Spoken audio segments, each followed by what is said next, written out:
advance something more quickly if there's an improvement. Of course, the methodology would It would show that. Right. I'd just like to say that in the world of education, this is a dissertation, and that what you've created, I don't know if you borrowed a lot from other people or you got it from other people, but you've done a really good job of putting it into a format that people can understand. So I very much appreciate your format.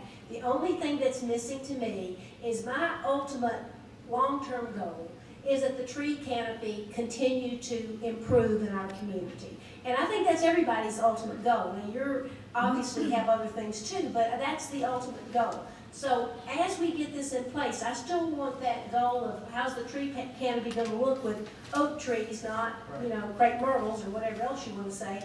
Then I want to make sure that fits into what you've already developed. So I want it to be part of this, not just, this may be the first step, but I want to make sure that's part of it, because I want that big picture to be that.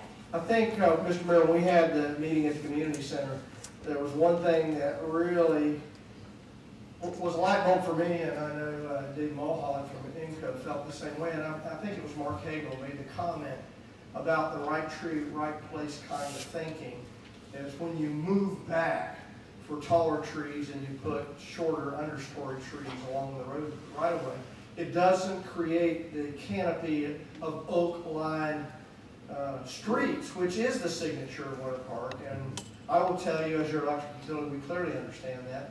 And we think that this ranking methodology, the purpose is to be able to put it underground so you don't have to care about right tree, right place anymore. But I think the other thing, as we look to the long-term health and the welfare of the tree canopy in this community, you've got to think about pruning trees correctly. Because improper pruning, taking scissors and measuring a foot around a power line is just bad for the trees. And a lot of the trees that you've seen come down in recent weeks with the rains, you can tell from looking at them that they were pruned improperly in the past. Now, I can't look you in the eyes and say it was because of the improper pruning, but it certainly was one of the factors that accelerated the death of those trees. Well, Jerry, you talk about right tree, right time, or right place too. One of the concerns that I have is even if we remove these power lines, we have rights of way that aren't set up to accommodate a 10-foot diameter root structure. So we've got major, it's not just the power lines as we move forward with trying to maintain or create canopy where there's none. We've got sidewalk and curb issues that are there's a 3-foot right of way.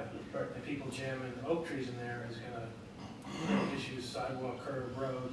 So it's a bigger issue. And I think once we start taking down some of these poles and some of these trees have met their life's end, we need to reconsider as a commission. I know we'll be here at the time, but curbs and sidewalks and rights of way. And it's going to require a bigger discussion with homeowners because you can't put these oak trees on 3-foot rights of way. So I think it's going to be something that comes up. Did we have any damage last night with that big storm? Do we have any serious damage?